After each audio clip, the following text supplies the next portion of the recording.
Alrighty, welcome to the Grow Pair podcast, and today I have in studio Shannon. I don't know your surname. Mclaughlin. Okay, there we go. Welcome to the show. Alrighty, let's dive into it. You and me had a nice hour-long conversation around what you do, or kind of you drilling into my head a little bit and figuring out some stuff and whatever else. And you are a Neuro Emotional Coach. Is that the correct kind of thing? Yes. Alrighty. Okay. I'm gonna need you a little closer to the mic. Oh, sorry. No, don't stress. We'll figure our way through it. Yes, yeah, you can move it. Yeah, feel free. Yeah, it makes a bit of a noise, but it's all good. Okay. So Neuro Emotional Coach. So the second I ever hear coach, I think of, like, you see these dime a dozen personal coach type people, life coach, business coach, and wellness coach. And then the first question I always ask them, because I'm a bit of a bugger that way, is what's your experience? Or, especially with like a life coach, and you get this 23-year-old or 25-year-old life coach, and you go, Johnny, you haven't lived yet. I'm 41. I haven't lived yet. Like it's interesting. But what is your whole neuro-emotional coaching, and what's the experience and the qualifications behind it? So we'll start with the deep, dark, and heavy questions. So neuro-emotional coaching, I had never heard of it, I would say pre-COVID. And during the lockdown phase, I was going through a lot of personal stuff, breaking up with the father of my son, moving house, just like dealing with my business that I had at the time and everything that came with the lockdowns. And I was like, I needed help for myself, just to like get my own mental space in a good place. And I stumbled onto a neuro-emotional coach, and that obviously piqued my ears as well. And I was like, oh, what's this about? And a friend said to me she had done it, and I landed up having some sessions with this neuro-emotional coach, and it was online. They were based in America. And it was so different to any kind of like talk therapy I'd done in the past or anything like that. And after 3 sessions, like the tools that I had under my belt was just like, it was so surreal compared to any other kind of therapy that I've been through, that I was like quite blown away. And I was like, wow, this is like, why don't we know about this? Like, this feels like stuff I should have actually learned in school. That was the kind of feeling I got from it. Interesting. Okay. Yeah. And so that's kind of, it was about 2020 that I kind of got to know that world. And I started working with her when I needed her. I booked sessions. And then during that year, she her and the founder of the Center for Emotional Education, they launched this thing called Emotional Sovereignty School. And this is the first big course I did with them. And that was like my entry point into actually understanding my whole neurochemistry, my central nervous system, and how I respond to the world around me. And it just gave me so much insight. And so it just kind of put the power back in my hands for how to move through life, And so that was how I discovered it. And then I did last year, they've run this a few times, because now they are wanting to get people that are interested in this work also promoting this work out into the world. So they ran a course, I don't know which round this was, but for coach training to become a neuro-emotional coach. So that was a 6-month course that I did last year that started in January, ended in June. Quite an intense course. You're in a group of about 20 people. There's live coaching happening. You're being coached. You coaching people. You're being watched. It's quite intense, but it was watched. But it was really just so mind-blowing, because during Emotional Sovereignty School, you get to do this work and understand it for your own nervous system, and how to help yourself, become an emotionally sovereign human being is kind of the goal. And obviously that's a forever goal. You never actually become emotionally sovereign, because it's ongoing work. You will always be triggered out in the world. Yeah. But then going into the coaching course was so interesting, because now it's like flipped around, and I'm now in the coaching seat instead of being coached. And it's just such a different perspective from there. And you learn so much more about, holding space for people, which is like this big term that everyone's like holding space. That's all you ever hear in the wellness community at the moment. But you really learn the science behind it and why it works, which has been so interesting for me.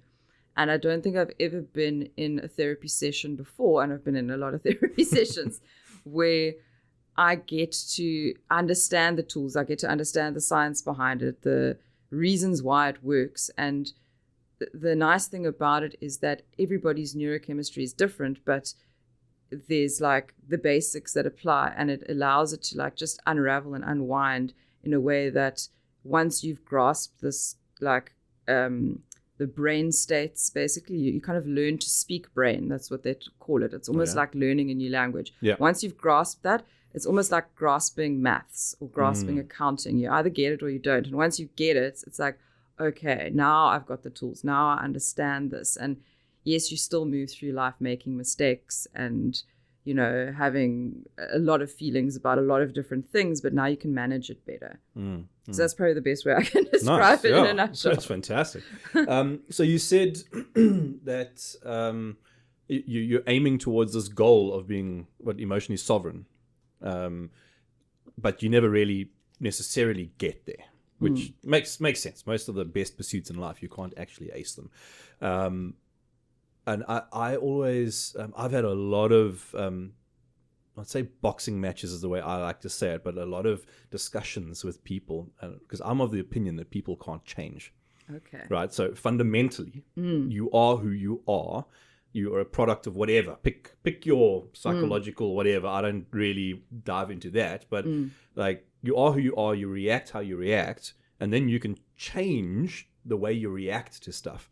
As opposed to going, no, fundamentally, I have now deep down in the core of me actually changed. And my sort of like argument, I think, on it a little bit is different people talk about different things. Like if you look in the Bible, Jesus says you got to renew your mind daily, or maybe it was Paul, but it was somewhere along the line. It's like renew your mind daily. We're like, okay, hold on. So like within Christianity, you say, okay, a lot of people go, okay, you meet Jesus, you get saved, you now are a changed person, and you carry on with your life. And then a couple of chapters later, the guy's saying, renew your mind daily. So I'm like, okay, well, then you're not changed. If you're having to renew it daily, you're reinforcing this new behavior or a response to whatever it is.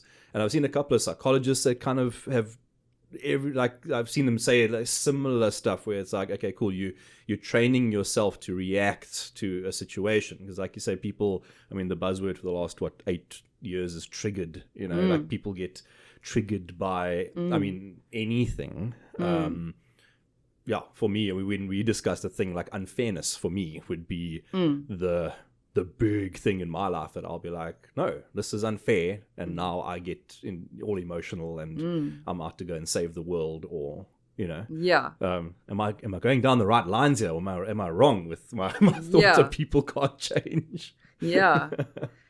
So or is it too nuanced? Sorry, I mean, I don't know. Okay, so there's a lot there. So I think where we can start is like triggered. That's a great one to start with. Like, so what I've learned about the word triggered is I have flipped it around now to inspired. So every time I'm triggered, let's look at it as if actually I'm inspired, because now I get to become curious about this trigger. Like there's, like there can be 5 people in a room and one person can say something and only one person can be triggered. And the others are like, geez, what's your problem? Like what's, so like you said, you can choose to respond differently, but you can only choose to respond if you understand that you have a choice, Right. Otherwise it's just an automatic response. So this is kind of where, I mean, we can go in so many directions. This is kind of where brain states come in. Yes, well, let's talk about the brain states. Like you're asking, can people truly change at their core? Well, so before we go to brain states, there's something that I learned from Neil Strauss, and I think, okay, I'm going to try recall this now. Neil Strauss, the game. That guy, yes. The game. Oh, and he's also the game, yes. So I've worked... That guy changed my life. Oh, I love him. Changed my life. So I've actually, I've done a masterclass with him, which was 3-day intensive masterclass. Because in COVID, in lockdown, I was like, I was going through all the stuff, and I was doing all the courses. And he had these like introductory courses, which was like, $100 or something, and that was fine. And then there came this masterclass, this writing masterclass, and I was like, oh my God, I have to do this. And of course it's like, the way they drip the content out, and then all of a sudden you're just completely addicted and you have to do it, even if it costs way more than you can afford. So it was one of those. And then, but it was amazing. And he speaks about, and maybe it's somebody else's concept, but I learned in there about the 6 levels of change. So it's like, if you imagine rings, like the outer circle is environment. So it's very easy to change your environment. That's a super easy thing to change. If you don't like this office you're working in it, you go rent another office and it's got a view, and maybe you want a view and you're like, oh, this is much better. I feel better. I'm a changed person, And then there goes a ring in, and so it's environment. And then I think I might get this completely wrong, but Google it, 6 levels of change. Then it's like, so it's environment, then it's maybe behavior. So I can change my behavior. Okay, maybe I'm rocking up to the office really late, and that's what's putting me in a bad mood. And maybe if I just rock up earlier and I like light some candles and put some music on, I'll be in a better mood. So that's my behavior. And the more inner circle you go with your change, the more drastic and deeper the change is and the longer lasting. So it goes, the outer circle is environment, then it's behavior, then it is competency, like what I know, but the word's not competency that he uses. It's like qualifications, or I don't know what that word is. Yeah. So I can learn something else and I can become more clever in that subject. And then it goes even further into beliefs. And when you get to beliefs, that's when you come like with Christianity or whatever my beliefs are of the world. If I change my beliefs, then I've got more power as well. And then it goes deeper, and there's two more because I'm on 4 now. There's identity. Okay. So identity is, I think, before beliefs. So identity is like, someone that has a loss of identity. Like if your father passes away, or if there's like a big thing that happens to you, you lose your job and it's a huge part of your identity. That can be a huge change, and that can change who you are. That can especially when it comes to loss. Yeah. And then the inner circle, I think, is spirituality, or like oneness, or like, so say you do some like ayahuasca journey or something, it completely changes you, Yes. So those are the levels of change, and the deeper inner circle you go, the longer lasting the change is. So there's that. I just thought that's a good thing to mention. It's a good thing for people to Google because it's really interesting, and I might have completely botched it, but just... It's all right. I'm pretty sure you got at least 4 out of 6. Hopefully. And then we come to, so in the neuro emotional world, there is what the Center for Emotional Education has coined the term speaking brain. And this is when you understand the 3 brain states. And this has a lot to do with change as well. So the way you react and respond to something has often got to do with the brain state that you're in, as well as your emotional history. Okay. So every emotion that you experience is going to have a lot of baggage attached to it. It's going to have the emotion attached to this moment, but then all the emotion that's ever been present with, that feeling over your whole lifetime. So your emotional history. So that's why, like, when there's 5 people in the room, let's use that example, and one person says something and only one other person gets triggered, but they get triggered like in this huge way. That is a state of what brain, it's a result of what brain state they're in and of their emotional history. So if we unpack the brain states, there's 3 brain states. There is the survival brain, which is obviously the like very old, a lot of animals have a survival brain as well. And that's the fight or flight response in the moment. Yes. Someone and it's the brain that, does like the things like it makes our heart beat, it makes our lungs breathe. It keeps us away from danger. If there's a lion standing here, the brain is going to decide for me. I'm not going to think, what should I do with this lion? Should I run? Should I stand still and pretend to be a tree? By that time I've been eaten, The survival brain comes in and it's like, you've got 4 options right now: fight, flight, freeze, or appease. Those are your 4 options. So, in that situation, fight would be like, a really bad decision because the lion is obviously going to win. Flight, maybe a good decision if you've got a good place to run and hide. Like, freeze, do nothing. Like, maybe you're going to get away with him not seeing you. It depends on the situation. And appease would be Throw a like, steak. well, here's my friend, take him and then run.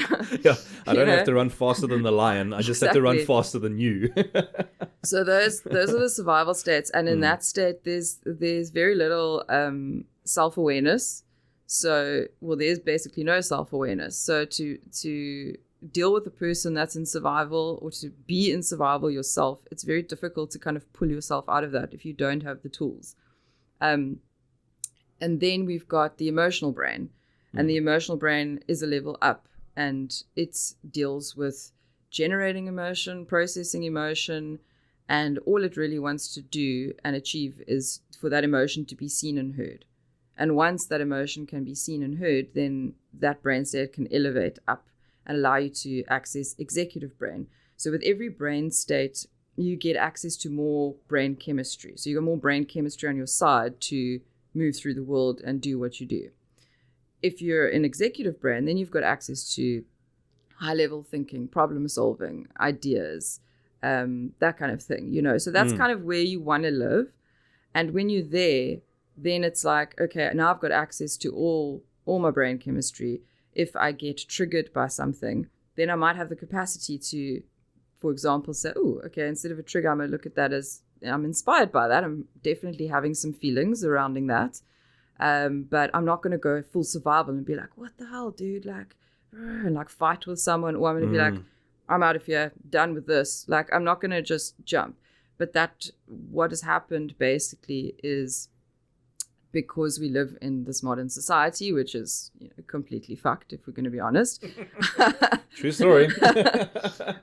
Our brains are not doing the top-down processing that it should, from executive brain to emotional brain getting curious, processing the emotion, and then allowing us back. It's going from executive to emotional. Emotional's going, I don't want to deal with this shit. Survival, I need you. Survival's coming on. Now we've got no brain chemistry to even deal with emotion. And so then it's also, depending on our emotional history, what have we experienced in life in terms of anger, sadness, whatever the emotion is coming up, that's going to now be this whole baggage like being dumped on top of the emotion. And then that emotion gets a chance, because when the emotion gets a chance to come out, it's going to come out.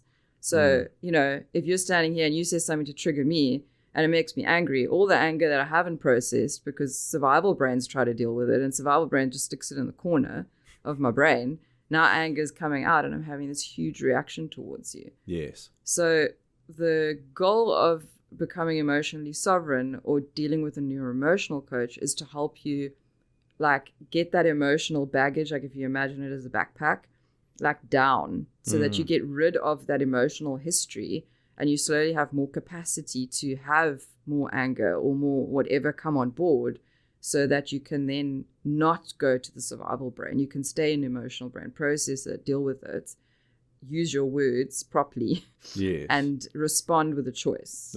Yeah. So does like aggression or say violence or whatever else, would that come out of the emotional or the survival? So I mean, if you've got two random people, one person says, hey, you're an idiot, other person goes, I'm not an idiot, and then now we start boxing. Yeah. Is that sort of is a reaction to the emotion? Yeah, kind of so side? that's what survival brain is, a bit of an arsehole when it tries to deal with emotion. So it's not its job, but now it's like been given the job, and which it loves because it gets to fight.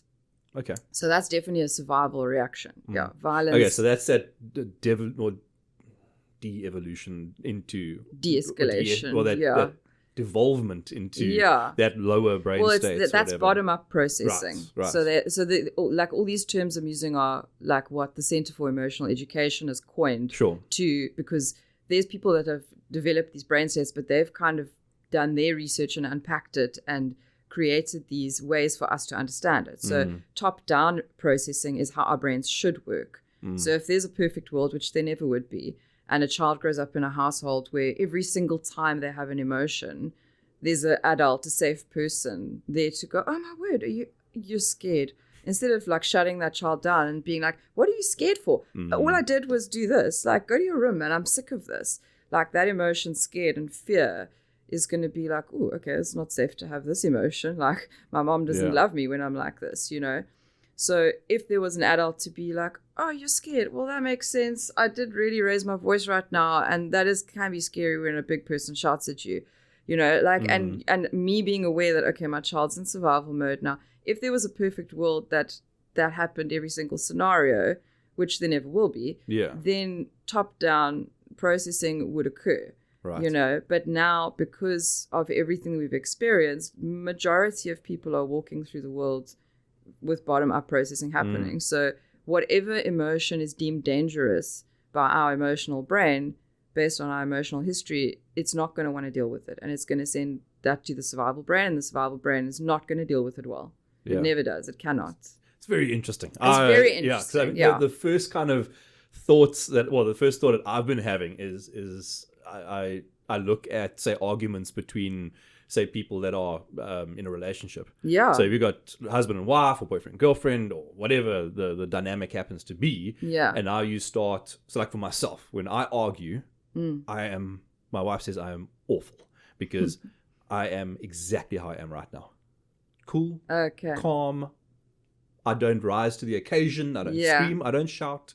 I had an ex-girlfriend of mine once that said I didn't care because I didn't scream and shout when we argued. And I said, well, you don't want me to raise my voice. You know, she said, no, I do want you to raise your voice. So I did. And then 3 of our neighbors came and knocked on the door to find out if she was okay. You know, like, and I can project, you know, like I used to sing and I know how to project my voice. So when I did shout, all of a sudden, you know, like everyone was whatever.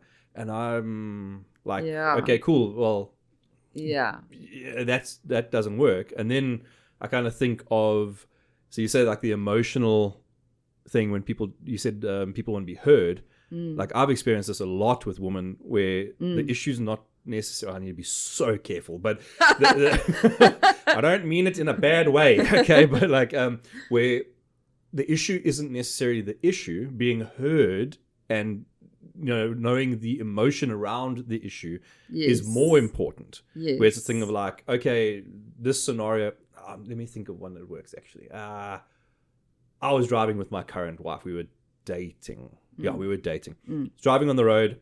I used to have road rage back in the, not like climb up. No, I did climb up my car once or twice, but not like to the point of, okay, cool, I'm going to go and corner someone. Like I've been in 2 fights in my life. I'm a de-escalator when it comes to that. But I was driving down Baden-Powell. There's this dude driving behind us on my butt, you know, the whole time. And he's just pushing. And eventually I'm like, you know what? Stuff this guy. No, I'm never going to, in my brain. So I'm like, I will look at my scenario and I'm never going to do something that's going to put my wife in physical danger. Like I'm not going to intentionally crash a car or anything like that. That's in my brain going back. So I'm watching and I checked the guy pulled back a little bit and then I saw him coming up and I was like, you know what? Stuffy, bro. I'm going to put my brakes on. And my idea was just to get the lights to shine up, not to actually hit the brakes. But I tramped it a little bit more than I should, and I actually like. So right there, when you were like, "Stuff you, brain," that's the survival brain. Yes. Yeah. and not logical. No, not well. So well, I mean, now like in my brain, I go. The logic behind that is that Oak's going to get a fright and then back off. Yeah. If I do it, but like, and I'm looking like I visualize stuff, and I kind of see like this lever almost, this little thing, and you're sitting executive and then you maybe dip to emotion and back up to executive, or you like bottom out, you know.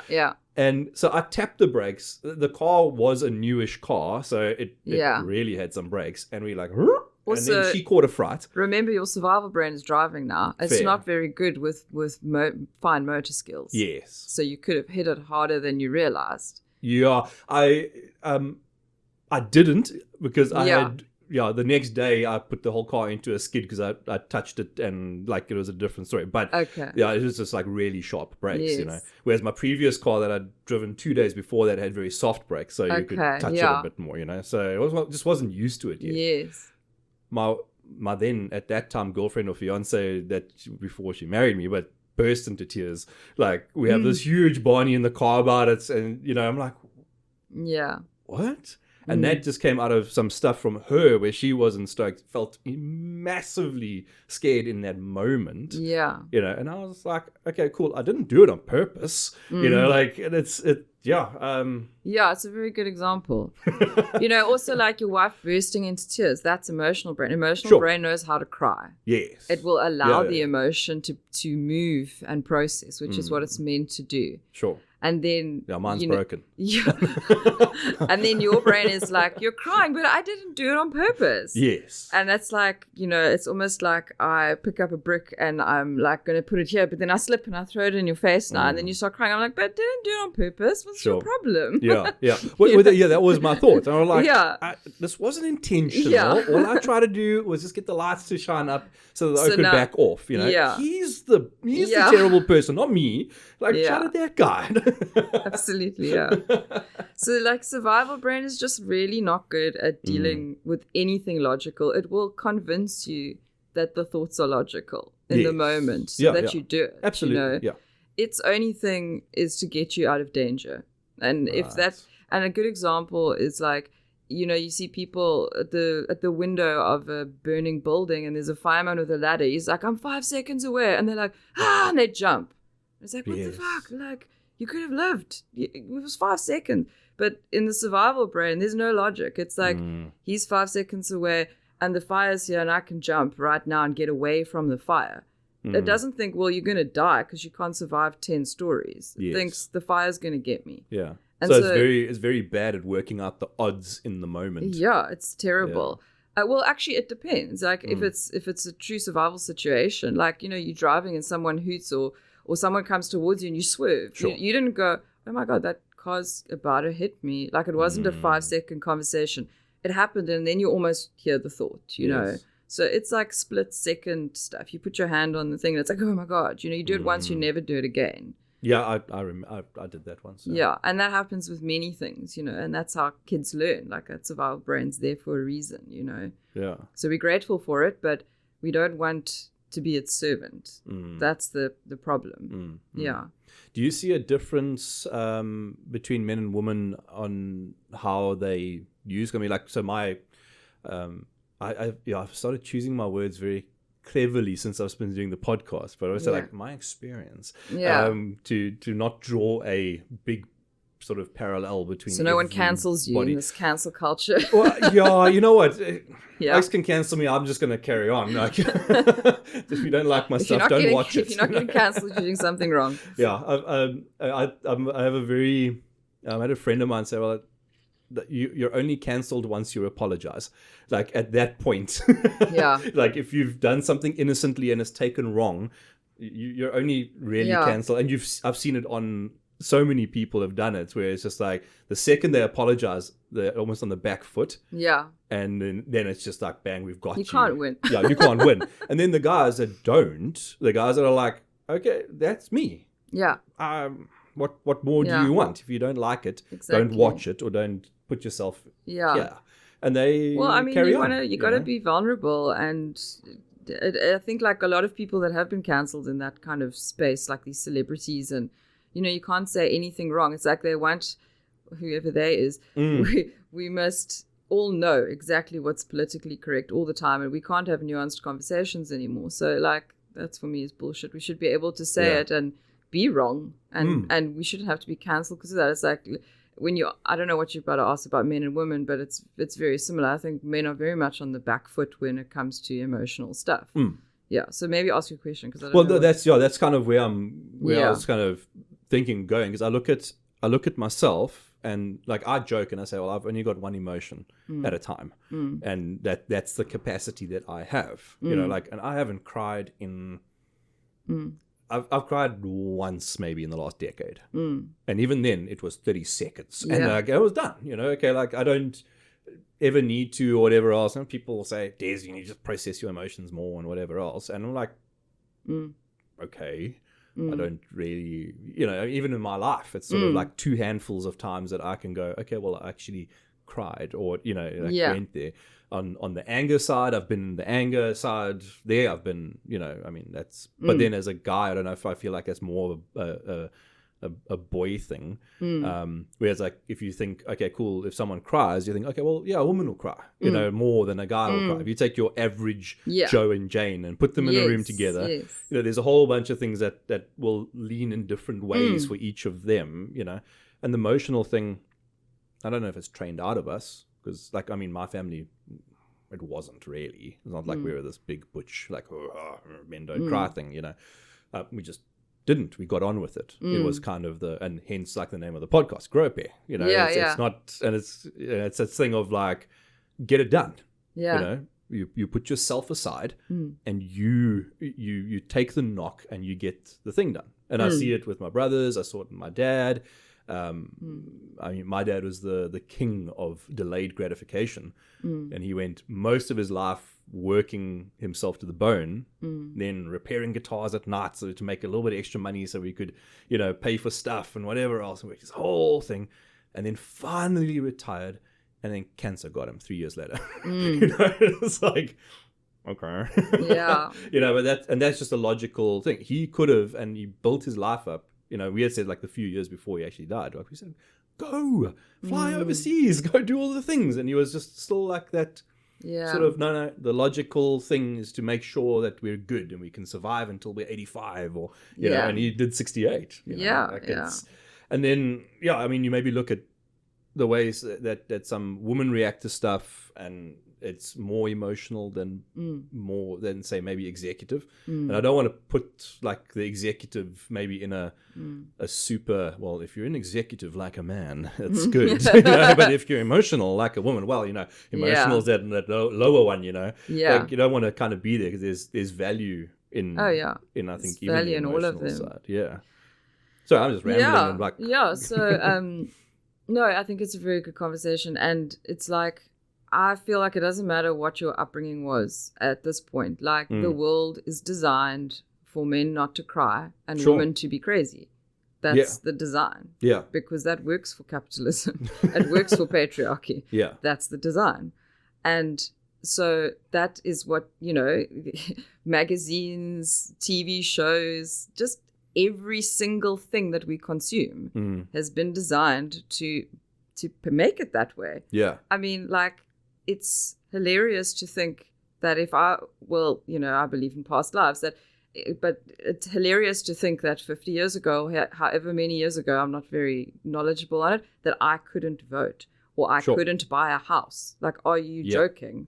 Or I couldn't work. Like, like, what on earth, you know? Yeah, it was like, I think it was, so World War One was the beginning, just before World War One was like the beginning of women being able to work. Yeah. Then they were forced to, well, not forced to, but they had to because all the men went off to war. Yeah. And that was like massive, almost like revolution in the workplace. So even just that stuff. And that was what, 80? I mean, it's World like so... 1914. It's so early.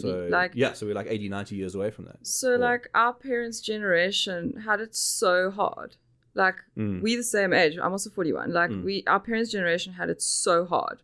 Like we have no idea. Yeah. Like your story about your dad is like, it's actually so like sad for me. Like, you know, all our parents are like that. The majority of them, not all of them, but a lot of them.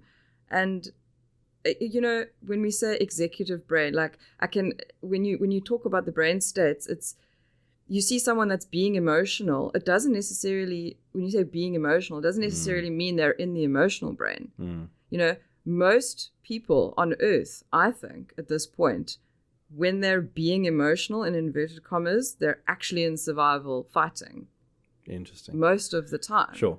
Because an emotional brain loves a good story. It loves to cry. It's very like whiny, but it doesn't fight. That's survival brain. You know, it doesn't run away. That's survival brain. So if you're in emotional brain, it means you're staying with the emotion. You're allowing the emotion to be.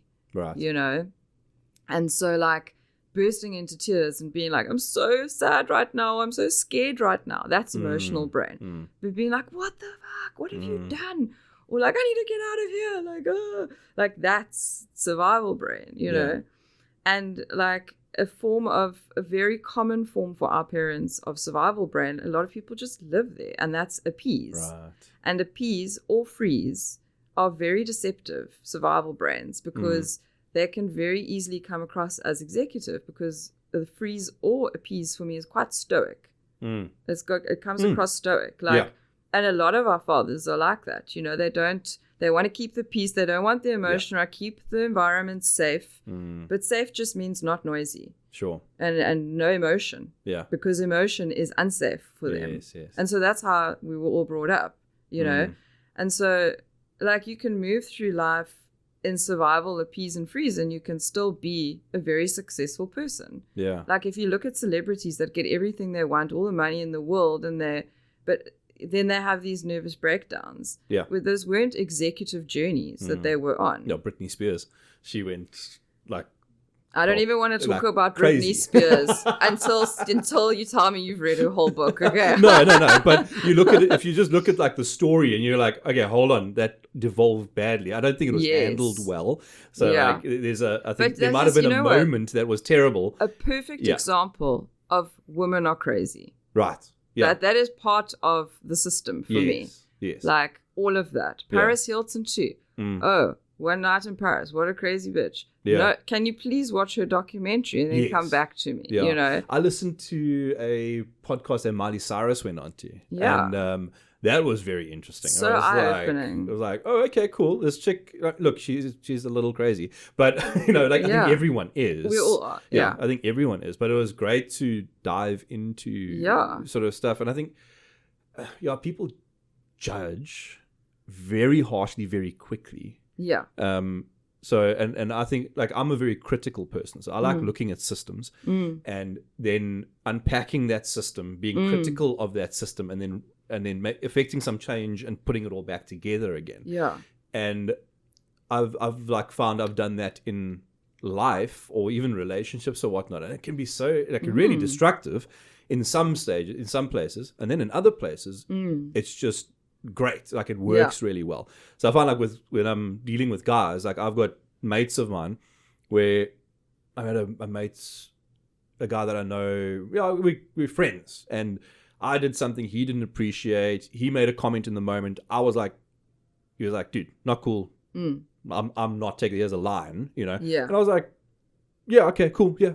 And we moved on. There was no big blow up or protection of yourself or anything. I was like, okay, cool. I was wrong in the moment. Just walk past it, kind of thing, I don't know where I was going with this train of thought. But since I've been speaking to you, I have this little meter in the corner of my, I do a lot of sort of projection type stuff where I see things. That sounds terrible. But I've got this little meter now with these 3 brain states, and I'm almost judging myself, going where are you right now? Yeah. And I can see it sometimes dips down or up or whatever. And I always aim to be in that executive state. I would rather have the information and be processing that data and then, let's apply, because I find there's more value there.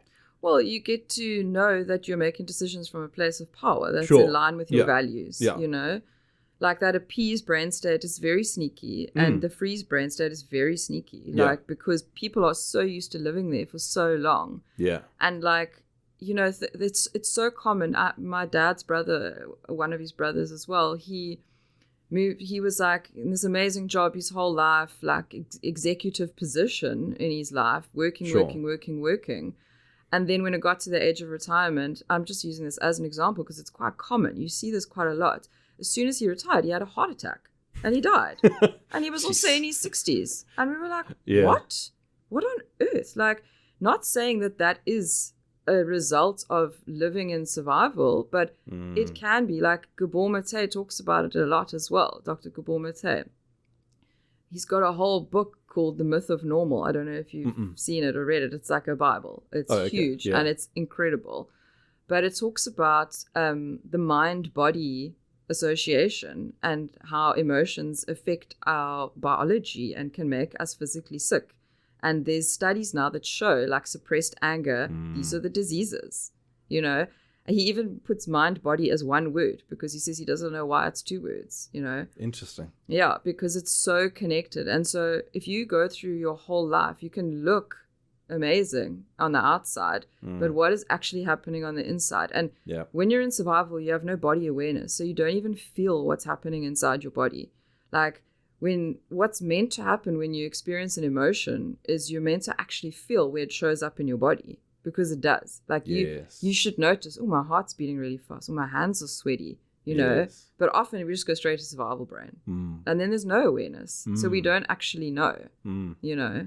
I worked a job once. I was hired in to run like this sales team and blah blah blah, and it didn't turn out the way it was advertised. Let's put it that way. And yes, I worked like just over 5 months with this company, but the last, I mean, my wife looks back at it and she says, I could see you just getting lower and lower and lower and lower. And I got to a point, I ended up getting bronchitis. And I was down for 2 straight weeks. The doctor booked me off for 2 weeks. He's like, I've never booked anyone off for 2 weeks. And he booked me off for 2 weeks, 2 different sets of antibiotics to get me through this damn thing. And then still said to me, look, my suggestion is take some time off now that you've kind of better. And I was like, I can't. I've got to go back to work. And it's interesting. I was like, like you say, you can actually affect your body heavily. Yeah, for sure. And like, especially like in the realm of entrepreneurship, you know, we dabble. It's like I've experienced, when I look back now, but pre-understanding brain states, the decisions I made for my own life, my own business, I was in complete flight mode or appease mode constantly. I lived there. I completely lived there. Where now it's completely different. And it's not to say that this is a magic pill. This work is not easy. It's very uncomfortable, you know. But I can now, as soon as I feel that I'm dipping to a state, I won't make logical decisions from there. I know, like, especially with work stuff, like if I'm hiring or typing an email or doing something, if I'm doing it from a place of where I'm either in a survival state or an emotional state, I know that's not going to serve me in the long run. So I can now go, okay, I'm in survival. This is how I'm going to get myself out of survival, because I've got tools. And these are the tools that work for me, because we're all different, you know. And same with emotional, and I can tend to those brain states, and I can do it in other people. So that's why they call it speaking brain. Because if I'm going to go and approach someone and say, for example, that example with your friend, you know, to be able to pause and go, okay, listen, we're both not in a good frame of mind right now. Let's take a back step. You're in this frame. You have this opinion. I have this opinion. Let's come back in a few days when we're in an executive state and chat about this. Let's write it down. Let's think about it. Let's feel our emotion. And we won't actually talk to each other like that. But you know, like, but you almost have to be in an executive state to make that decision. Because when you're in the emotional state, I mean, I don't know about you, but I've had a few arguments with like significant others where it's like, okay, how's about we both calm down? Don't tell me to calm down. Okay, hold on. Let's just like take a step back. You go sit there, I'll go sit there, we'll come back in an hour or two. No, we're going to fight this out now, you know, like, okay. You know. So vocabulary around this kind of stuff is so important. That's why you learn a new language. You literally learn a new language. So interesting. If I'm in survival, which I definitely dip into every single day, like everybody goes through all of them, like we're all human, we're meant to go through the brain states. But like, for example, with my son, who is 9, almost 10 years old, if he decides that he's not having a shower tonight, and I'm like, you have to have a shower, you did soccer today, like, you know, and he would be like, no, I'm not having a shower, I'm going to bed now, I don't need a shower. And then I'm like, there's 2 options there. Like, you know, if I didn't know this stuff, I'd be like, listen, I'm your mother, get your ass off that couch and get in the shower right now. I don't have time for this shit. It's bedtime. I'm tired, blah, blah, blah, you know, like that's like, now I'm like blaming, shaming. There's like so much stuff going on there for him. And then he comes back at me. So now we're both in survival. We're both in fight mode. No one's getting anywhere quickly, but he is having a shower. It's going to be horrible for both of us. But that's now the evening. We stuck there, you know? Yes. And it's a power struggle. And I don't like being in a power struggle. So now he says that, and now I'm like, okay, he's in survival fight mode. Immediately, I know that. Now, I'm not going to be like giving him logic. Listen, you had soccer today. you need to have a shower, you're going to be stinky. Da, da, da. I'm not going to go down that road. I'm going to be like, okay, I know how to deal with someone in survival brain. Slow movements, like calm voice, like very few words. Yeah. The survival brain doesn't like a whole story to receive. So now I'm like, oof. And I'll do some like audible loud breathing, you know, so because I understand the process, I know how to deal with my child in a certain way. I know how to deal with an adult. And like for him, I'd be like, oh, it sounds like you really don't want to shower, right? He's like, no, because I'm busy watching this show. I've still got 5 minutes left. I'm like, oh, yeah, and that must be hard. I've been there. I know when I'm watching a TV show, you know, and I'll just like let him get the emotion out. I'll spend 1 or 2 minutes talking with him, which from the outside, if you don't understand what I'm doing, it can be super frustrating. Right. Like my parents or like an older generation or even like friends of mine that don't know this work will watch this and be like, I don't know why you give him such a long like cord, you know, like I would just pick him up and chuck him in the shower. I'm like, well, thanks for your opinion, but I don't really care. And that's so weird. I do it in sales. Yeah. So what you're explaining right there, I do in sales. I walk into a company and we're trying to solve a problem, figure the problem out, and you've got to empathize with them a little bit. I don't do empathy, but I can fake it. But that's, you know, that's exactly allowing them to be seen and heard. Yes. So he's in survival. Survival's trying to deal with his emotion of frustration and anger and irritation. It's doing a terrible job. Yeah. And now it's doing a terrible job because for some reason those emotions are not safe for him right now. So I'm signaling safety to his nervous system for 2 minutes, then he'll elevate to emotional. Then he'll actually just be sad. Yeah. And that's what I actually want. I want him to be sad so you can process it. Within 3 minutes, he's in the shower singing. Sure. Now, I know because I've experienced what it's like when I force him to shower. We now have an hour and a half of struggle. Not only does he not want to shower, he's going to stand there and not pick up the soap. Yes. He's going to waste the water. Then I'm going to get angry about that. Then when he gets out, he's going to like throw his towel. He's not going to put his pajamas on. He's going to tell me he's got homework. Or he's going to do like things to delay going to bed. Whereas if I understand the brain states and I can also, in that moment when I see he's in survival fights, I immediately get feeling in my body and I'm like, oh, I'm feeling really pissed off about this right now because I really have a series I want to watch. I haven't seen my boyfriend all day. I want to sit on the couch and relax. Yeah. Like with him. So I'm having feelings. But then in that moment, in split seconds now, I know I can feel that and I'm not going to dip to survival. I'm going to tend to myself. I'm going to take deep breaths. I'm going to sip my water and be like, okay, you had a child. As a mother, this is your job. You need to have patience and do the work because you will get a better result. So now I have the ability to do that because I'm not dipping to survival. My emotional brain understands that it has a job to do. I'm not skipping that. Yeah. So that's where, you know, in a fight with a partner or a colleague, this work takes time. It's the long game. But with practice, you're basically rewiring your brain. Yeah. And it's as powerful for me as plant medicine journeys, you know, like I did a plant medicine journey and afterwards I was like, I can't, like the epiphanies in those moments were so powerful that my beliefs were changed forever. Yeah.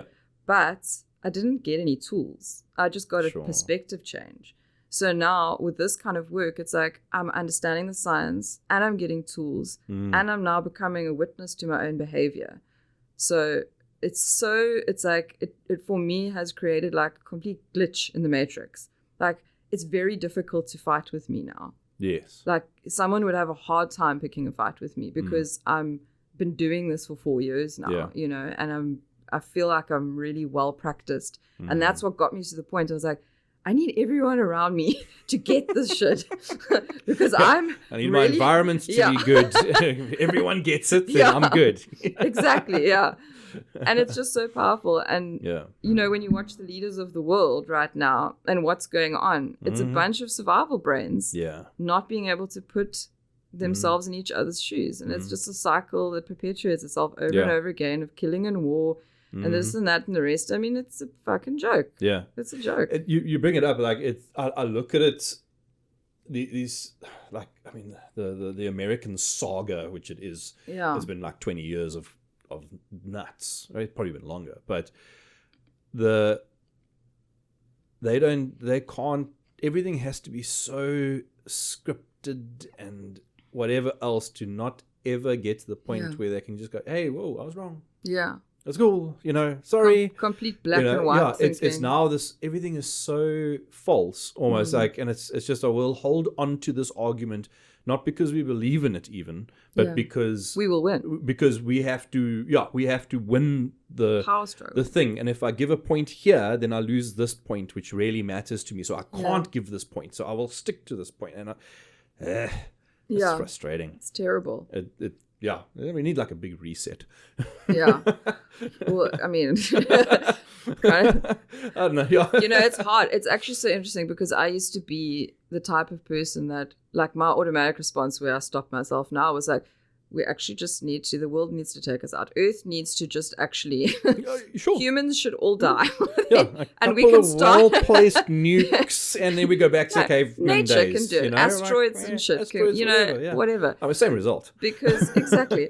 And now I've got a lot more hope for humanity because I know that the problem is information and knowledge and ancient wisdom and all that stuff. We don't have that. The modern society is built on all humans living in survival brain, and that's it. And that is where we're at right now, you know. So if people can understand this, like even in schools, I mean, I'm very, like you was talking about unfair earlier, like injustice is a huge feeling for me in the world, moving through the world, like and just going into the school system, like I'm very anti-school, but I tried to not be in the system with the child, and it was very difficult as a single mother at that point. My child wasn't in school for 3 years. We completely didn't do the curriculum, nothing. Taught himself to read, but from grade 3, he's gone back into the system. Yeah. And for me, watching the system, and he's in a private school, it's an amazing school. They're very, gentle with the children, but the problem is there's always this pendulum swing, and sometimes, this whole you're not a parent, eh? No, but there's this whole gentle parenting movement. Yes, and it grates me because they think there's the whole thing that like gentle parenting means no boundaries, no rules, children do what they want. Like that just creates little brats at the end of the day. Yeah, and then the children rule the household. Like. It's not meant to be like that. We're still supposed to have boundaries. Yes. But moving into the school system has just showed me, like, with friends with children in different schools and in the school I'm in, nobody knows how to deal with children's emotions. So a lot of the children in schools are not learning as well as they should be learning because they are in survival brains, the children. If the children are in executive brain, they are sponges. They will learn everything. I remember school. You say school to me, and it's this automatic thing of, I have to be there, or I have to be on time. My socks have to be pulled up. My shirt has to be tucked in. I'm going to get into trouble. Don't get in trouble. Don't get in trouble. Don't get in trouble. Yeah. Wait, the day is finished. Yeah. And then your mom's asking you, okay, what did you learn today? What did you do in school? Nothing. Like, what do you mean nothing? Like, wait, crap, I'm in trouble. Now it's at school, going, okay, remember one piece of something so you can tell mom or dad later. Okay, focus on it. 1 + 1 is 2. Great, I've got my thing. Now it's like, okay, now you still don't get in trouble. Don't get in trouble. Don't get in trouble. Mom picks you up. What did you learn? 1 + 1 is 2. Oh, I didn't get into trouble. Yeah. Like I remember. Absolutely, I remember that. Yeah. And I wasn't even in a family that was really like that. Exactly. Yeah. And that's so exactly what you said. Like, imagine the majority of South African children that are going to school. Yeah. Like my son wakes up in a warm bedroom that's heated with the heater so he doesn't get cold. And it's 6 o'clock. He's like, why? I don't want to go to school. Yes. And I remember also waking up like that. And then what you get from your parents. There are homeless children in this world. You get up right now. And I'm like, And of course, it's not to blame them, but they're doing the best they can at that point, Yeah. And it's the same for, and obviously they were loving mornings as well. But like for my child, that's like my automatic response is I see him there in his walk bed and I'm almost irritated. I'm like, back in my day, I lived in a box next to the highway.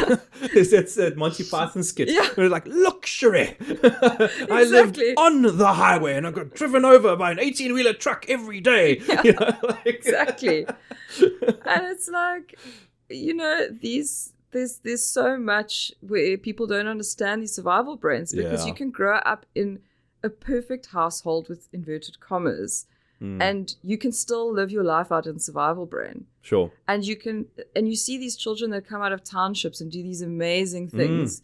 And often when you hear, especially in the entrepreneurial world, like I'm often at heavy chef events, or, these little things where they bring kids from Kalicha and they're 25, 30 years old, and they tell their stories. And often there's one person that was their caregiver, their auntie or their mother or their granny, whatever, that really cared for their emotional needs and really helped them know that there was a safe place in the world and there is hope. Yeah. And those people do well. Like that emotional nurturing is needed. That's what we are built for. We're supposed to have that, Yeah. And so you can grow up in the richest neighborhood with everything you need, and you can have a verbally abusive household, and you can become a complete, you can become a doctor that one day has a complete nervous breakdown and you don't know why. Like my life has been perfect in inverted commas. Well, I think if you go back, on the parenting side of things, I look at my family. So we, back in the day, we used to get hidings. This was a thing, this was life. And the world right now is like anti-hidings, all that kind of thing, right? So I'm like, okay. And then as I've spoken with people, I've realized that my experience, what I lived was vastly different to what other people potentially lived. Because like my dad and mom, they gave us space to make decisions for ourselves. They gave us space to learn. They gave us all that. There were like these riverbanks that were, call it a 45-degree angle. Right. So it's like, okay, here's the rules. Yeah. Right. And then up here, there's a very straight, and there's the you will not pass kind of space. Right. And that's where hidings happen. Yeah. That's where hidings happen. But over here, there's this riverbank that you can go up and come back down, or whatever else. So we got space to do what we want. My dad, with like musical instruments, so we're a musical family, and he bought every instrument you could dream of almost, right? And we were tight financially, so it was a serious thing. But he gave it to us and he was like, cool, there you go. And then left us to discover for ourselves what you want to do. So I picked up a guitar, which was my mom's at the time, and I was watching my dad play something, and I figured out one or two chords, and cool, and then played Father Abraham for 4.5 months, 2 chords, and then he saw it and was like, hey, you've put the effort and the time. He didn't do squat in terms of in that moment. He just left me alone. At most would be like, okay, that's enough now, because I was like the 6.5 hours a day kind of guy, at 6 years old with my guitar, the same song. And then he bought me a newer, nicer guitar, and then gave it to me and said, what do you need? I'm like, well, I need to know what the chords are. Okay, so this was the beginning of the internet. I printed out the stack of paper with every chord, gave it to me, and left me alone. He didn't say, okay, every day we're going to now for an hour, you and me, and you will learn. And no, left it. Bought a drum kit. My brother played a bit. He was like genius on drums. And he got bored on literally like minute 10. And my dad left it. A year later, my bud picked up the drums and played. Great. We started a band. We did all this stuff. And like I then look at that and I go, okay, cool. But my parents gave me hidings when I was really wrong. So when I hit that vertical of that's the point. It wasn't like, okay, cool, I didn't throw my socks in the hamper. You getting a beating. Like that kind of thing. So like I'm totally pro give kids a hiding, when they actually deserve it and when it's really necessary, because there's a lot of stuff my dad beat me for. I'm so glad he did. I'd be a horrible person now if I didn't. But the first time scared me a bit. The second time I learned, or third time I learned my lesson. And then I left that bad behavior behind. But it took a lot to really get there. I might be wrong. I don't know. But so like okay, so like, our parents didn't have tools. We didn't have the science that we have now. They didn't know better. That was their only option, really. And naughty children were not allowed. Sure. So you came from a healthy, happy home, and when you were flippin' naughty, you got a clap. Yeah, like, and that's like, the high level. Flippin' naughty. I was flippin' like, naughty. It was really, yeah. Like, I don't talk about it 'cause people will judge me. Yeah. No, I hear you. I grew up in the same generation, so I've got a couple of hidings too. But so I've had friends of mine that were like, I didn't clean my room. My dad beat me with a belt or something. And there I'm like, whoa, hold on. I never got that either. We need to now re-look at it. There's levels of physical abuse. Sure. For sure. Sure, yeah. But do you agree that as an adult, no matter if I'm violent towards you, it's not okay? For the most part. Yeah. Like, so there's once unless again, it's self-defense. There's real victims in the world, for sure. Sure. And like, unless it's self-defense and you know. So I'll come back to my fair or fair thing, right? And I go, there's a moment where maybe someone needs to learn a lesson, which is me smacking them in the head. Okay. But once again, it is very far. Yeah. It's a fringe. Far. It's like a 0.1% or 0.2%, or maybe let's call it a 1% thing. I don't think we ever really get to that 1%. So like there's certain moments where. Well, I'm talking like, say, let's say, for example, you and your wife, for example, are having a conversation and she gets cross with you. Is it ever okay for her to slap you in the face? No, of course not. No. And the other way. Yeah, there's or like what happens with children, they always get smacked on the bum. Right. Like, bend over, I'm going to smack you on it. Like, we would never do that to another adult. Sure. And it's not just the physical for me, it's also the verbal. The way people talk to children.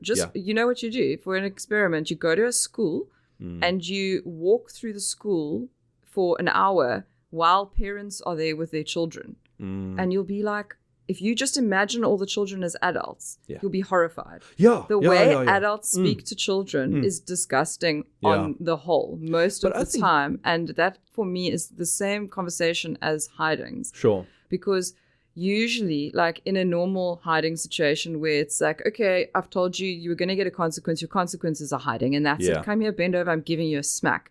Or a ruler on the hand, or whatever it is.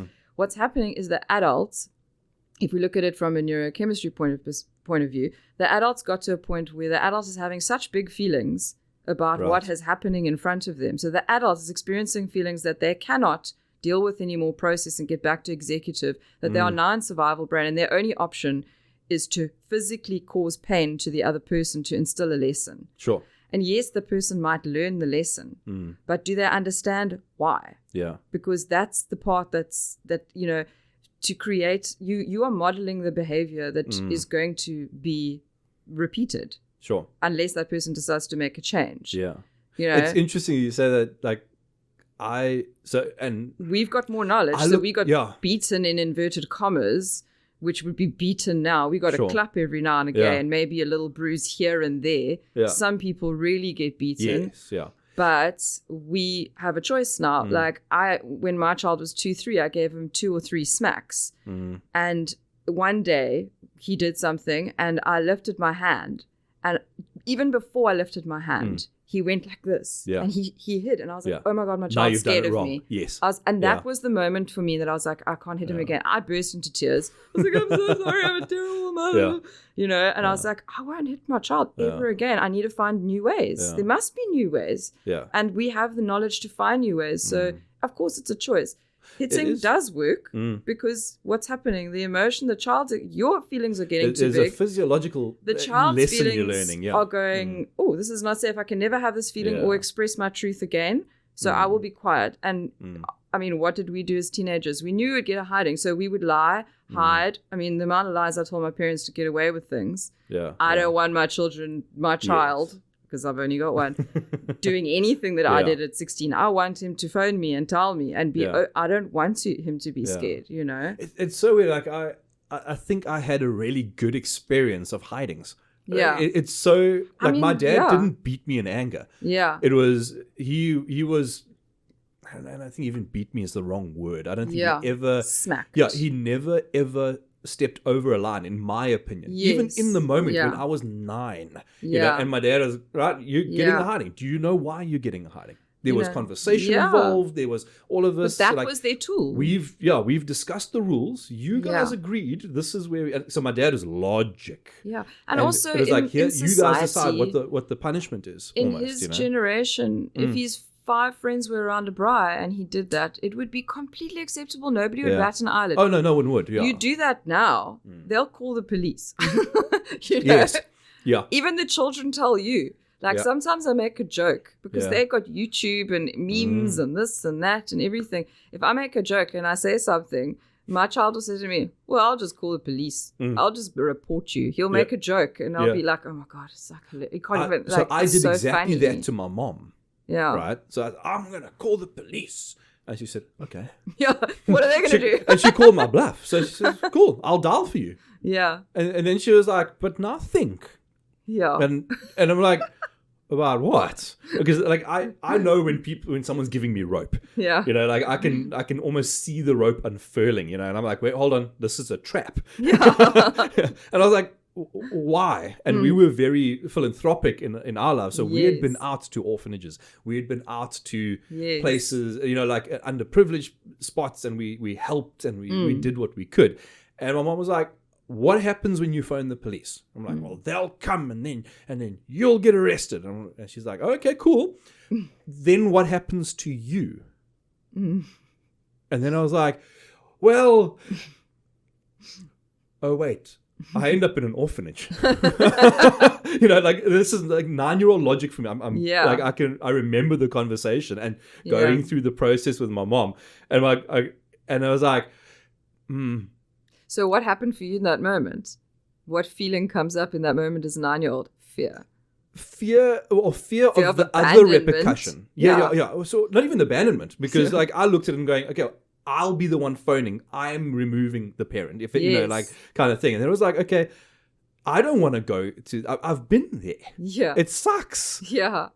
I'll take the hiding rather. Yeah. You know, like in the moment. Yeah. And there were times where I negotiated with my parents and that's for the hiding. I was like, I'll too. take it because I don't want the other punishment, 100%. which is more... But that's not executive. Politically correct, more... It might not. Yeah, I mean, it's survival. That's a form of survival appeasing. Yeah. So that's a brilliant...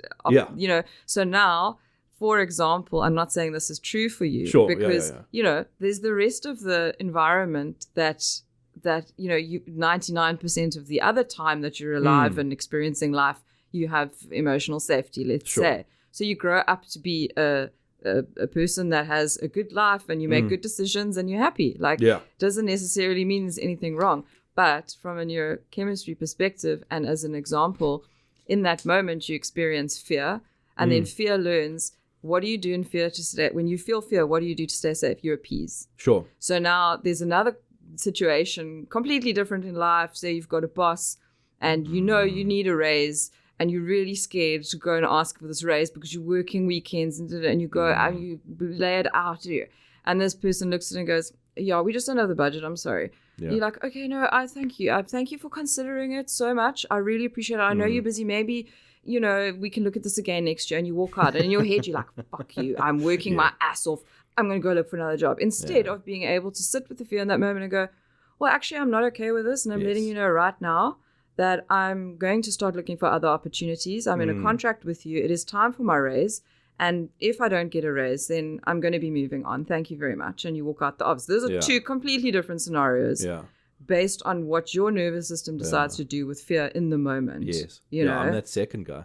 Yeah. Oh, like, there's no beating around the bush. You cut the bush down and off you not go. every child that got spanked has got these issues. It really, there's so much more with regards to our environment, the other people in our world, how other people have allowed us to deal with fear.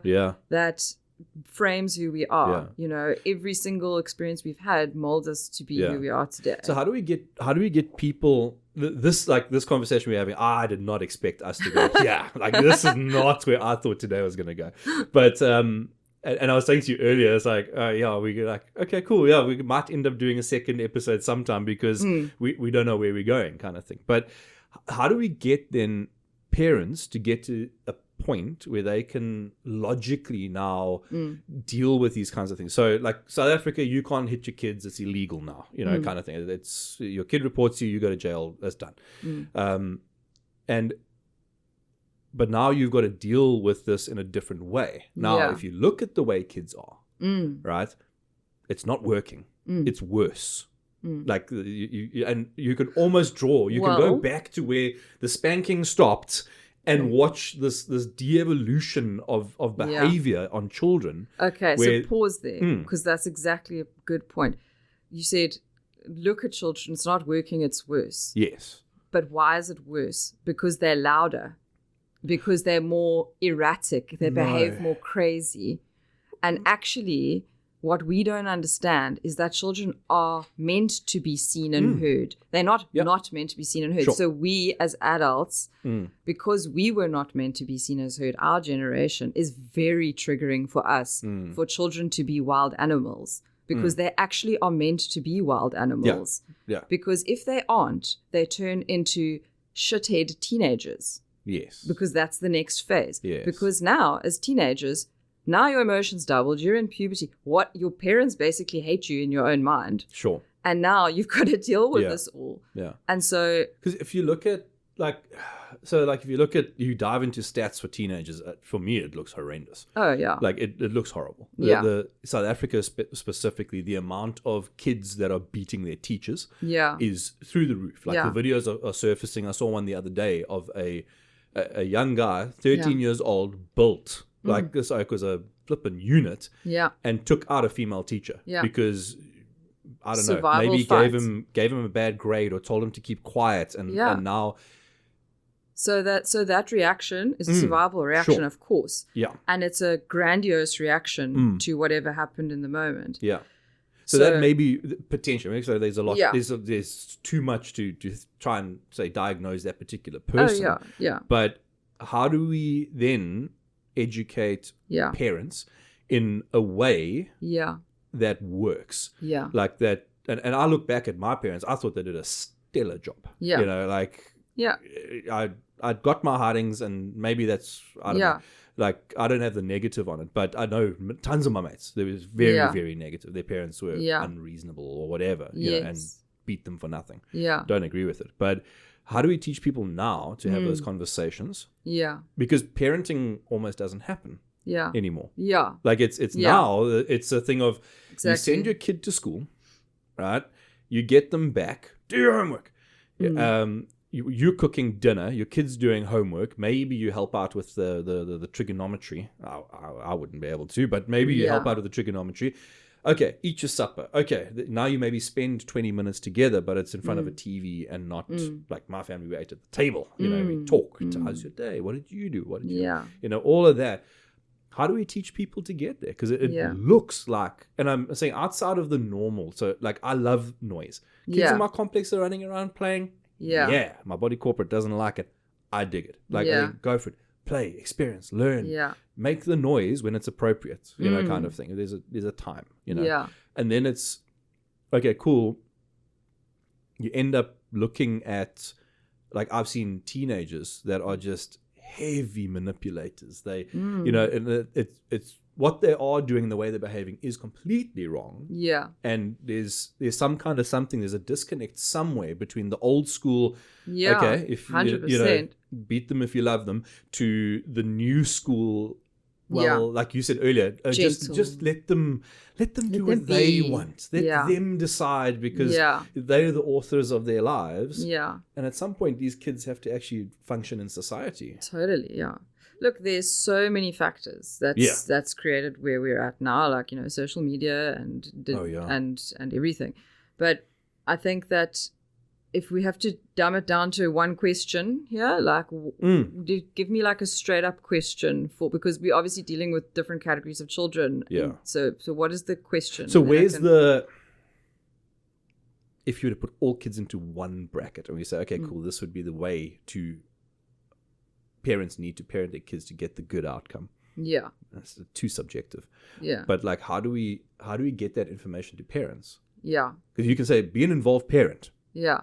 That number one, first off, like or statistically, have a dad in the home or a male figure in the home, massive. Like that the numbers have been crunched on that one. It's been proven that, you know, if you want your kid to be successful, subjective, you know, it's a thing. Have that male influence, and that's a good thing. You've got to have the female influence as well. You know, like there's that sort of the nuclear family kind of thing. But I'm not in 100% agreement with that. Sure, but that's fine. No one's ever 100%. But yeah, I mean, it's Okay, so what I think what your question is like, what's the way that, how do we parent children in the most best way for them to come to their highest potential? Yeah. And it's basically is learning to speak brain for ourselves first, because you cannot speak brain to somebody else without learning how to speak brain for yourself. So what that means is I have to be able to be in relationship with my nervous system before I can be in relationship with somebody else's. Because if I cannot control my own or understand my own brain states and what I'm moving through, then I can't possibly do that for somebody else.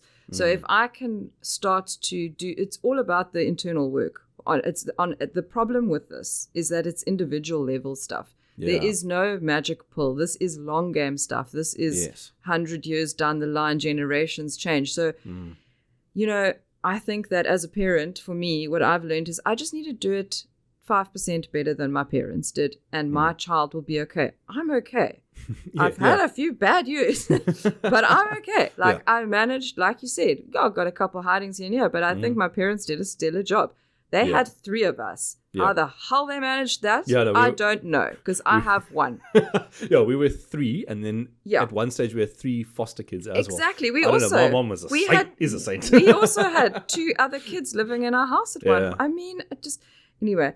But, I think that's the thing, is that it's not to fix everything right now. It's not to be perfect. For me, the greatest thing that's helped me with my parenting is understanding my own nervous system, understanding my own triggers, doing the work on myself. Yes. Instead of making the children the problem. Because the children are not the problem. Not at all. Children are a product of their environment. So when you see an arsehole teenager or someone else's kids are annoying you, well, there's 2 things at play. Your own emotional history and your own triggers, and then their environment that created them to be like that. There's no bad child, in my opinion.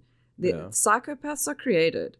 Look at all the psychopaths in the world and then look at their history. It's generally a disaster. Yes. There's, there's like this perfect family with some seriously bad hidden secrets that come out. Yeah. So the thing is, I think to change the world, and what we call it in the community with the Center for Emotional Education, is they call it the emotional revolution.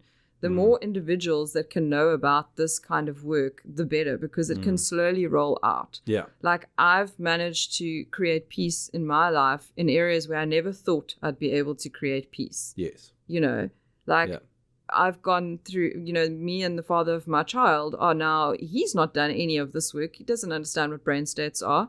But we have a great relationship now, better than it's ever been. That's so beneficial for my child. Absolutely. That doesn't mean we're friends and hang out. I've still got boundaries. Yes. But I know how to speak brain to him. And I know, when it comes to, if one example was, I was telling you earlier with my business that I sold. Yes. And it went through a difficult period and I had to retrench 4 people that worked for me.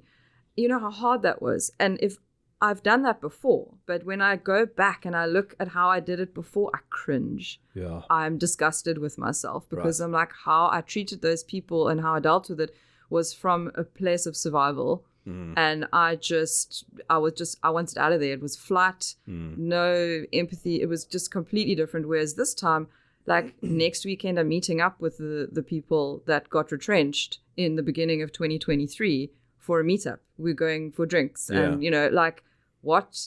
I never thought that would be possible. My first reaction when that came into my mind was these people are going to hate me. I'm ruining their lives. But it was a business decision. So I sat with it. And then when I presented to them, it was from an executive state. I knew that they would have feelings about it. I allowed room for that, So that's the thing with work, with parenting, with running countries, with running businesses. It's all the same. If you can be in relationship with your own nervous system, then that rolls out to the people around you. Yes. And that's where you can create that glitch in the matrix. Yeah. It's another magical superpower that you get to now move through the world with, which just makes it easier in every aspect. You don't have to effort as hard, because you understand people's neurochemistry. Yeah. So you obviously do this as a business. So I experienced it the other day. We had a WhatsApp call and, sat for an hour and had a chat and dived into some cool stuff and whatnot. You offer this as a service? Yes, yeah. Okay. So how do you, maybe let's dive into that a little bit. Yeah. We've torn past our hour already. But let's maybe spend a couple of minutes there and then we can maybe end it off. The service, how does that work? What does it look like? Yeah, so, this kind of coaching, a lot of people have done talk therapy. You go to your therapist, and generally people stay with their therapist for a really long time. I've got friends that have been with the therapist for 6 years, Really? Yeah. Okay. And I did some talk therapy years back. I got divorced, and then through that, a friend of mine suggested, hey, Stellenbosch has got some psychologists that need people to practice on. I was like, hey, cool. Yeah. And I did 12 weeks. Yeah. Great. It's very helpful, because I've been through a lot of talk therapy, and I really enjoyed most of it, and I got a lot out of most of it. It completely changed who I was. Sure. So, there's huge value in it, and I think it's a perfect starting point. This kind of neuro emotional coaching is different, where the whole point of the neuro emotional coach is to really just follow your brain state and help and signal safety to your brain throughout the call, because that is what we're trying to achieve, is rewiring your brain so that you don't actually need us as often as you would with a normal therapist. It's me helping you learn about your own neuroemotional chemistry, and every person also has a set of emotions, 3 or 4 emotions that generally are the emotions that come up as the heated emotions. Right. So understanding why those are coming up as the emotions, and marrying that to real day-to-day stuff. So the session is basically, it's an hour session. I do it on WhatsApp audio because I feel like I've done video ones before, and I feel like audio allows people more grace. They can sit on their bed. They don't have to worry about what they look like. Yeah. They can just block off. I was sitting in my car because I had work to do, and then I got out the car and I was walking around. And, that was headphones on, and it was exactly, great. That worked out really nicely. So it creates a little bit of extra emotional safety. You don't have to worry about what you look like. And you just show up, and we basically just have a chat, and we explore your stories. We get curious about them. You do the majority of the talking for the session, and then we find little insights that come out of that. And often, I won't just do one session with someone. It's usually I would push for 6 sessions, but I will do 3 sessions. Sure. Most people that do 3 sessions want to do 6 sessions, and after 6 sessions, they do feel like they've got a world more of knowledge. Yeah. And often they'll say, wow, okay, it's ending now. I'm going to miss these calls, and can I maybe call on you in the future? But it's not like, oh my God, I need you more. I have to, I've got, even with some serious traumas that people have worked through, it's pretty incredible. When you create an awareness around something in a safe way, what power that has for somebody. Well, if you're doing your job properly, it's the same with what I do for a living, but if you're doing your job properly, your clients should need you less. Yes, 100%. And that is what I feel like was missing for me with, again, no shade to talk therapy. Sure. I think it's amazing. I would highly recommend it for everybody. But I didn't walk away with an understanding. I was still leaning on them. Right. And that's what I like about this, is that's why they've developed this neuro emotional coach training, because I've done the coach training now, and now the certification is a level up where I get to practice under their brand. And once I do that, then I can also train other coaches. And that's what they call this emotional revolution, because it's a slow process. This is not something you can just, it's not about writing it in a book, reading the book, and then doing it. This is about real life practice. Yes. It's this concept, also Neil Strauss, I heard it with him. You're walking down the road and there's a hole, and you just fall into the hole. And now you're right at the bottom of the hole. And you're like, oh, I can't get out the hole. And you have to pull your way slowly out the hole and get to the top, and and you're out. Now you're out, but you've been in the hole for 2 weeks now. Yes. And then you carry on walking down the road. And then you have a little bit of neuro emotional coaching. I've just added this to his story. And then you're walking down the road and now you see the hole and you're like, oh shit, there's the hole. But you still fall in. You're like, oh no, I'm in the hole. Damn. Yeah. And now 13 days takes you to get out. And then it's 12 days. And then eventually, you see the hole and you're like, there's the hole. Okay. I'm stopping walking now. Yes. I'm not. Is there a way around this hole? Can I climb over it? What tools do I have to not fall in the hole this time? Oh shit, I'm in the hole. Yeah. But now I'm only in there for 1 hour. Yes. And that's what this does because it's rewiring the brain. It resounds with me. Like I've put people in my life that help. Like so for myself, I am overly excited about life. I'm just always Captain Optimistic. It's like, okay, cool, you've just lost your job, you're homeless, we have no money in the bank, and I'm like, let's go. Cool, next adventure. Absolutely. My poor wife. This happened to us like a year and a half ago. We literally lost my job. We were in KZN. We had next to no money. Like we had a little bit of savings, and that savings got us back to Cape Town. Yeah. We're homeless. Yeah. We are the same person. Yeah. You and I. And I was stoked. I mean, I had a minute where I was a bit bleak. Yeah. And then I was like, okay. What's the point? What does the world look like? And this here, right now, sitting here, I'm going, this never would have happened. Yeah, exactly. I'm running a podcast, I'm doing all this stuff. I'm working in a job I never thought I would, but cool, I'm still doing sales, doing this. Life's happy and good. It's a little bit better than it would have been if I was still there, And I'm like, okay, cool. Dude, I have the perfect example of that. Like, just, I know you're trying to end off, but this is like a good example that you just said. Like, I have a screenshot. I don't even know why I did it, but it was funny in the moment for me. I have a screenshot of my phone, literally about a year and a half ago, where I was at home. I had a terrible day, but I was so hungry and there was no food in the house and I did not feel like going to the shops. I had no money. Literally, I literally logged on to F&B. My son was sitting there with me and I was like, I have 450 Rand in my bank account. It's raining outside. I'm going to order Mr. Delivery. And I went and I ordered Mr. Delivery and I screenshot 150 Rand left in my bank account. Yeah. And then like a year later, I managed to sell my business. That was, I nearly lost the whole business. Yes. And now I'm sitting here having a podcast talking with you about it and I'm in a much better financial position. Yeah. But that feeling is so interesting for me because it's so entrepreneurial. Like there's so many entrepreneurs that sit there. Like I literally saw that like fear came up for like 5 seconds. Like, look how much money I have. And then I was like, but I'm really hungry and I really feel like Cape Town Fish Market.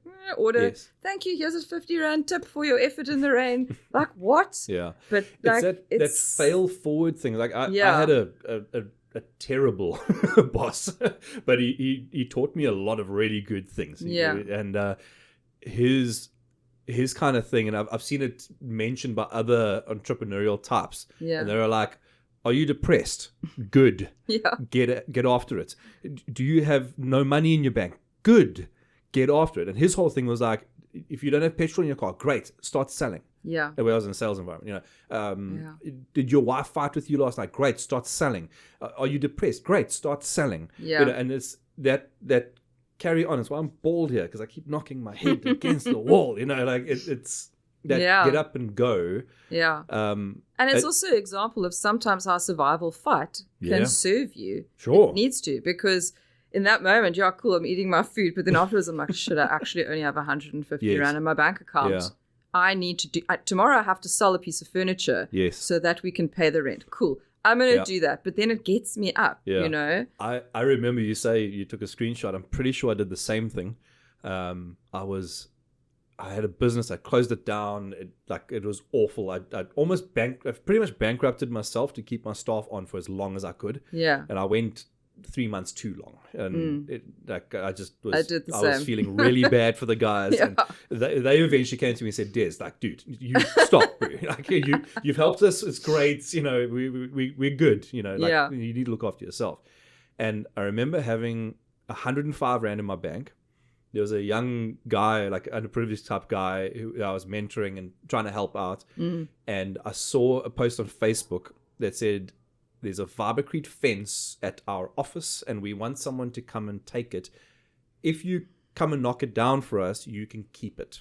And And this youngster, his house didn't have a fence and a gate. And they were having issues where like gangsters from their neighborhood were fighting outside, and they would run through their yard and, you know, gunshots ringing out in their yard, and there were kids, and we had spoken 2 weeks before, and he was like, dude, I need to find like something to build a fence. And I saw this. I was like, okay, and you can't draw 105 Rand out your bank, right?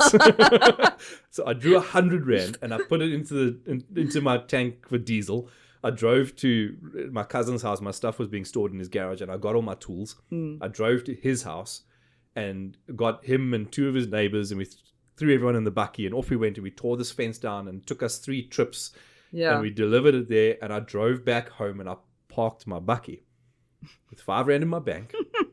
No diesel in my van. I had enough to get to the petrol station. Like that, I knew my van, you know, kind of thing. And I sat there on my bed. Rent's due in 13 days. Yeah. I don't have food. Like I literally, I had like a couple of potatoes and maybe some mince in the fridge.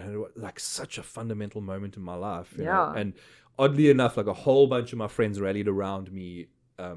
You know, in that moment, and like one of them paid my rent and another one paid for my van. They didn't know I was suffering, but they just phoned me up randomly. Wow. There's another guy who I wasn't friends with phoned me. He was like, bro, I just got back from my honeymoon, but can I buy you some groceries? I hope this doesn't offend you, but I just want to buy you some groceries. I was like, why? He goes, I don't know, but I want to, you know, like, and he's universe on your side. And that spawned a company again that, you know, like I ended up building another business out of that. And like, I don't know, the entrepreneurial journey is so interesting for me. Like it's the fight and that failing forwards.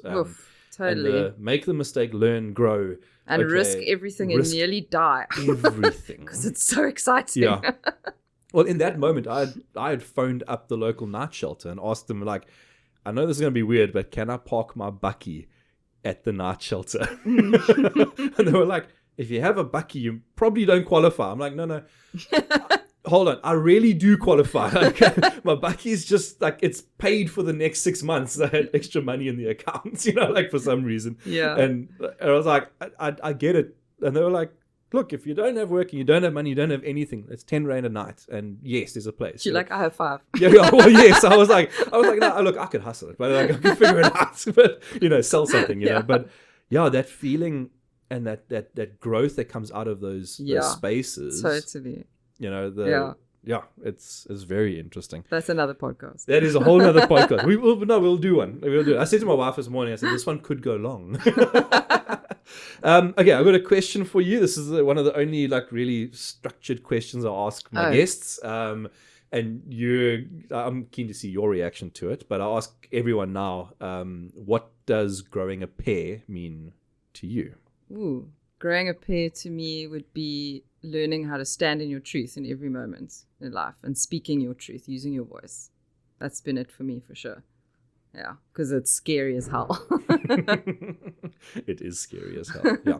Okay, where do people find you? How do we engage you in your services? All of that kind of stuff. Do you put videos out? And if you don't, you better start. ShannonMaryMac.co.za is the best place. Yeah, right now. ShannonMaryMac.co.za.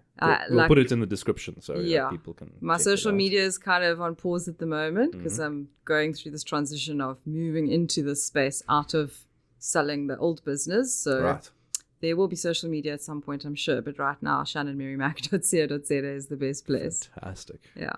Shannon, thank you so much. Cool. Thank you. I've enjoyed all our interactions, and I've got like an hour extra like that we spent the other day. So it's been been like really cool getting to know you a little bit and what you're doing and the work you do. Thank you for the opportunity. I'm always excited to be able to share it. Yeah. I wish you the best, and I hope you like explode as you go into this new thing and end up helping people, and you know that people can actually gain some value out of it and just be better, I suppose. Yeah. That's the aim. And that's what I'm trying to do with the podcast is to, I'm kind of hoping that, did we talk about Frikkie when we were on the phone? Fricky's my fictitious biggest fan. Oh, yes, we did. Yeah. And so like I kind of hope that Fricky is watching, at the end of this going, yeah, I've learned something. Yeah. I'm going to do this and be that and be more executive. Yeah. And, Your Mel from Flight of the Conchords. Have you watched that? Yeah, that could actually work. I need a Mel in my life. But yeah, no, thank you so much. Cool. And I really appreciate Pleasure. it. We'll definitely do another one because I could go for another hour and a half quite easily. Yeah. Anytime. Yeah, good stuff. Awesome. Go a pair.